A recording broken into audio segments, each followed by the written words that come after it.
உறவுகளுக்கு அன்பு வணக்கம். 2025 டிசம்பர் மாதம் 25ஆம் தேதி உலகமெங்கிலும் பறந்து வாழும் கிறிஸ்து பிறப்பை கொண்டாடும் கிறிஸ்தவர் அல்லாத அனைவருக்கும் இனிய கிறிஸ்துமஸ் தின நல்வாழ்த்துக்கள். ஓகே, இந்த கிறிஸ்துமஸ் பண்டிகையில் முக்கியமாக நாம் மனம் விட்டு உங்களோடு பேச நினைச்ச ஒரு விஷயம் என்னவென்று சொன்னால், இந்த கொண்டாடப்படுகின்ற கிறிஸ்து பிறப்பு அல்லது கிறிஸ்துமஸ் என்ற விஷயமானது ஒரு ஆன்மீக ரீதியான திருவிழாவாக இருக்கின்றதா அல்லது ஒரு வியாபாரம் கமர்ஷியல் ஒரு ஃபெஸ்டிவலாக இருக்கின்றதா என்ற விஷயத்தை தான் உங்களோடு கொஞ்சம் கலந்துரையாட நினைத்தேன். இது உங்கள் சந்திரன் ரிவீல்ஸ். நான் உங்கள் சந்திரன். என்னுடைய சேனலில் ஒரு விளம்பரமாகும் காணொலிகள் உங்களை கவர்ந்திருந்தால் தயவு செய்து என்னுடைய சேனலை சப்ஸ்கிரைப் செய்ய மறக்க வேண்டாம். சப்ஸ்கிரைப் செய்து பார்க்கின்ற நண்பர்களுக்கு மீண்டும் ஒருமுறை என்னுடைய மனமார்ந்த நன்றிகள். தொடர்ந்து பேசலாம். ஓகே, டிசம்பர் 25 கொண்டாடப்படுகின்ற கிறிஸ்து பிறப்பானது ஆன்மீக ரீதியாக கொண்டாடப்படுகின்றதா அல்லது வியாபார ரீதியாக கொண்டாடப்படுகின்றதா? இதுதான் இன்றைக்கு நான் உங்களோடு மனம் விட்டு பேச நினைச்ச அந்த விஷயம். ஆனால் அதற்கு முதல்ல ஒரு விஷயத்தை கிளியர் பண்ணி கொண்டு இருக்கணும். என்னவென்று சொன்னால், இந்த ஒவ்வொரு வருட இறுதியின் போதும் பொதுவாக இந்த ஒரு வீக்கில், இந்த ஒரு கிறிஸ்துமஸை அண்டிய டிசம்பர் 20, 25 இந்த காலப்பகுதியில் சோசியல் மீடியாவில் ஒரு விடயம் தொடர்பான பல வீடியோஸ் வைரலாக போய் கொண்டிருக்கும். அது என்னவென்று சொன்னால், இந்த கிறிஸ்தவர்களின் புனித நூலான பைபிளில் அல்லது பரிசுத்த வேதாகமத்தில் இந்த கிறிஸ்து பிறப்பு பற்றிய, அதாவது டிசம்பர் 25 தான் கிறிஸ்து பிறந்தார் என்பதற்கான எந்த ஆதாரங்களும் சொல்லப்படவில்லை. இது ரோமர்கள், அதாவது ரோமையர்கள் ஆட்சி காலத்தில் பண்டைய ரோமர்கள் கொண்டாடிய சூரிய கடவுளின் ஒரு திருநாள். இதைத்தான் கிறிஸ்தவர்கள் இப்பொழுது கொண்டாடுகின்றார்கள் என்ற ஒரு வீடியோ அல்லது ஒரு பேச்சு, ஒரு ஸ்டேட்மெண்ட் பரவலாக வந்து கொண்டிருக்கும். இந்த ஒரு கேள்விக்கான ஒரு சின்ன விளக்கத்தை நான் தந்து விடுகின்றேன். அதாவது இந்த கிறிஸ்து பிறப்பு டிசம்பர் 25 தற்பொழுது இருக்கின்ற இந்த கிரெகரி கேலண்டரின் படி கொண்டாடப்பட்டு வருகின்றது.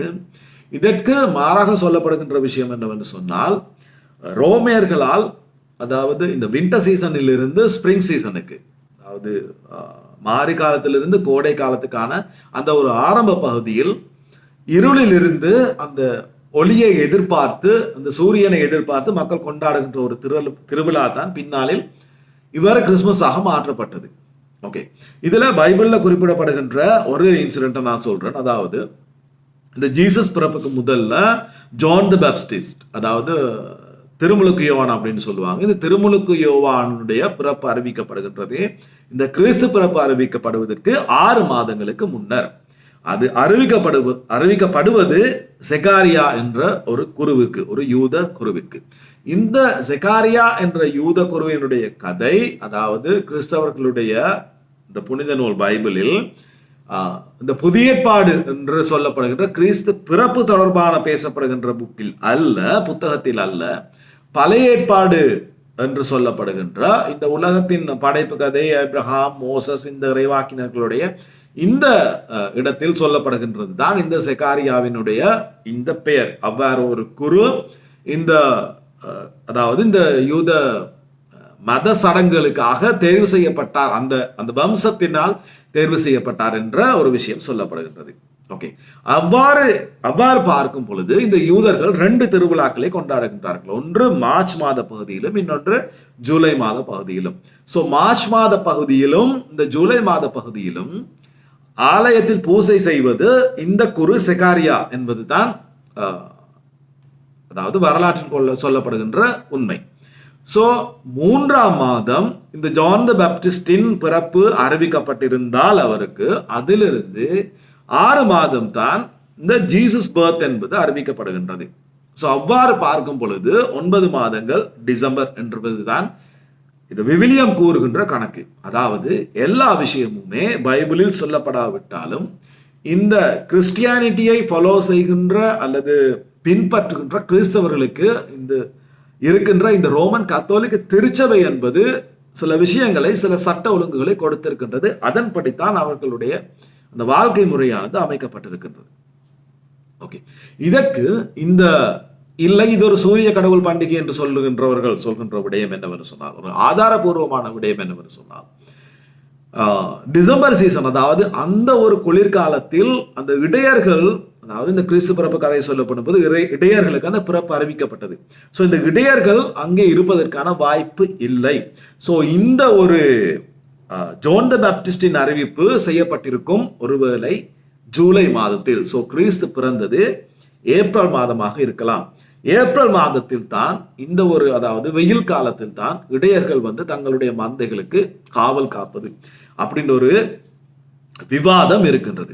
இந்த விவாதங்களை வெடித்து பார்த்தால் இங்கே கிறிஸ்து பிறப்பு என்ற விடயம் சொல்லப்படுவது அல்லது கொண்டாடப்படுவதற்கான ஆன்மீக ரீதியான நோக்கம் என்று சொன்னால் அது ஒரு சம்பவம் மட்டும்தான். அந்த சம்பவத்தை அடிப்படையாக கொண்டு உலகத்திற்கு சொல்லப்படுகின்ற விடயம் அல்லது மனிதர்களுக்கு சொல்லப்படுகின்ற விடயம் என்னவென்று சொன்னால் அன்பு, கருணை, மன்னிப்பு, பகிர்வு, உதவி செய்யும் மனப்பான்பு என்ற இந்த, அதாவது எல்லா மதங்களிலும் சொல்லப்படுகின்ற இந்த ஒரு நல்ல விடயம் தான். ஓகே, சோ ஒருவேளை அதாவது இந்த ரோமருடைய பீரியடில் தான் கிறிஸ்தவ மதமான நசுக்கப்படுகின்றது. பின்னர் கான்ஸ்டன்டைன் என்ற மன்னன் இந்த கிறிஸ்தவ மதத்தை தழுவிக்கொள்வதனால் ரோம பேரரசன் பின்னாளில் இந்த ரோம பேரரசே கிறிஸ்தவ மதத்தை வளர்க்கின்ற ஒரு ராஜ்யமாக மாறுகின்றது.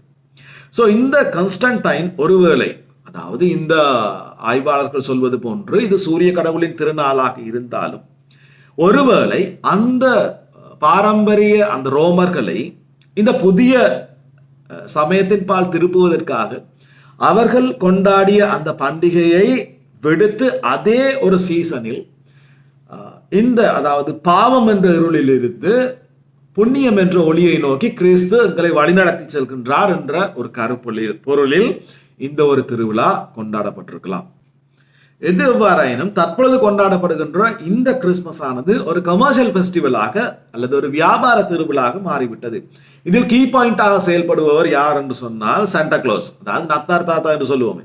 இந்த நத்தார் தாத்தா என்ற ஒரு விடயத்தில் தான் இந்த கிறிஸ்துமஸ் ஆனது தற்பொழுது கொண்டாடப்படுகின்றது. இதை இந்த வியாபார உலகமானது இந்த ஆன்மீகம் ஸ்பிரிச்சுவல் என்ற விஷயத்திலிருந்து கொஞ்சம் கொஞ்சமாக மக்களை இந்த கமர்ஷியல் என்ற விஷயத்துக்கு வழிநடத்தி விட்டது. உண்மையில் இந்த சாண்டா கிளாஸின் கதையை சொல்ல போனால் புனித சென்ட் நிக்லஸ் என்பவர் 4ஆம் நூற்றாண்டில் வாழ்ந்தவர். துருக்கியின் பேராயராக இருந்தவர். இந்த கிறிஸ்டியானிட்டி வளர்கின்ற ஒரு காலப்பகுதியிலே இவர் இந்த ரோமன்ஸ் எம்பரரில், அதாவது கிறிஸ்தவர்கள் நசுக்கப்பட்ட காலத்தில் சிறைவாசம் செய்தவர். பின்னர் ஆயரான பிறகு நிறைய உதவிகளை ஏழைகளுக்கு செய்தவர். சோ இவருடைய ஒரு ஞாபகமாக டிசம்பர் 6ஆம் தேதி பரிசு பொருட்களை பரிமாறிக்கொள்ளும் ஒரு பண்டிகை மேலை நாடுகளில் தற்பொழுதும் இருக்கின்றது. அவர் ஒரு பொது நிறமான உருவத்தை கொண்டவர் சென்ட் நிக்லஸ் என்பவர். சோ இந்த சொல்லப்படுகின்ற இந்த சாண்டா கிளாஸை போன்று வெள்ளை தாடி வைத்துக்கொண்டு பெரிய வயிறை வைத்துக்கொண்டு இருக்கின்றவர் சாண்டா கிளாஸ் அல்லது அந்த சென்ட் நிக்லஸ் என்பவர் அல்ல. அதாவது ஏழைகளுக்கு பரிசு பொருட்களை பகிர்ந்தவர் அல்ல. இந்த சாண்டா கிளாஸ் என்பவர் வியாபார உத்திக்காக, வியாபார உலகத்திற்காக உருவாக்கப்பட்ட ஒரு கதாபாத்திரம் தான். இதை ஒட்டி தான், இதை வைத்து தான் தற்பொழுது இந்த கிறிஸ்துமஸ் என்ற விடயம் சென்று கொண்டிருக்கின்றது. கிஃப்ட், சர்ப்ரைசஸ், புதிய ஆடைகள், இல்லங்களை மாற்றிக்கொள்வது என்ற வெளி ஆடம்பரங்கள் மூலமாகத்தான் தற்பொழுது இந்த கமர்ஷியல் கிறிஸ்துமஸ் ஆனது கொண்டாடப்படுகின்றது. இது கிறிஸ்தவர்கள் எவ்வாறு எடுக்கின்றார்கள், கொண்டாடுகின்றார்கள் என்பதை தவிர இந்த உலகத்தில் இருக்கின்ற வியாபார நிறுவனங்கள் அனைத்துமே, உதாரணமாக சொன்ன போனால் இப்பொழுது சைனாவில் இயங்கி வருகின்ற ஆன்லைன் ஷாப்பிங்ஸாக இருக்கலாம், ஷாப்பிங் சென்டர்ஸாக இருக்கலாம், இவை அனைத்துமே இந்த கிறிஸ்துமஸை போக்கஸ் பண்ணி ஒரு 10ஆம் மாதம் 11ஆம் மாதமே இந்த ஒரு ட்ரெண்டிங்கை ஆரம்பித்து விட்டன. சோ வருட இறுதி என்பது ஒரு வியாபாரம், ஒரு சீசனாக, ஒரு திருநாள் சீசனாக, ஒரு ஃபேண்டசி ஒரு சீசனாக மாறிவிட்டது. இதுதான் உண்மை. ஆனால் இந்த கமர்ஷியல் கிறிஸ்துமஸ் என்ற ஒரு விஷயத்தை தாண்டி உண்மையில் கிறிஸ்தவர்கள், கிறிஸ்டியானிட்டியை ஃபாலோ பண்ணுகின்றவர்கள், உண்மையில் இது தற்பொழுது இந்தியாவில் நடந்த இந்த வருடம் நடந்த அசம்பாவிதம் கூட அவர்களுக்கு குற்றம் சொல்ல முடியாது. ஏனென்று சொன்னால் அவர்களுக்கு இந்த கிறிஸ்து பிறப்பின் மகத்துவம் என்பது தெரியாது. பட் தெரிந்த கிறிஸ்தவர்கள் அந்த மகத்துவத்தை பின்பற்றும் விதமாக கொண்டாடலாம். அதாவது அன்பு, கருணை, மன்னிப்பு, பகிர்வு, இந்த விடயங்கள் தான் இந்த கிறிஸ்து பிறப்பில் சொல்லப்படுகிறது. சோ இவ்வாறான ஒரு ஆன்மீக ரீதியான அர்த்தமுள்ள திருவிழாவாக இந்த கிறிஸ்துமஸ் உண்மையில் கொண்டாடப்படுமாயின் உண்மையிலேயே இது உலகிற்கு ஒரு மாற்றத்தை கொண்டு வருகின்ற ஒரு திருவிழாவாக அமையும் என்பதில் எந்த சந்தேகமும் இல்லை. உங்களுடைய கருத்துக்களையும் பதிவிடுங்கள். சந்திக்கின்ற இன்னும் ஒரு பதிவில். அதுவரை விடைபெறும் நான் என்றும் உங்களில் ஒருவன் சந்திரன். நன்றி.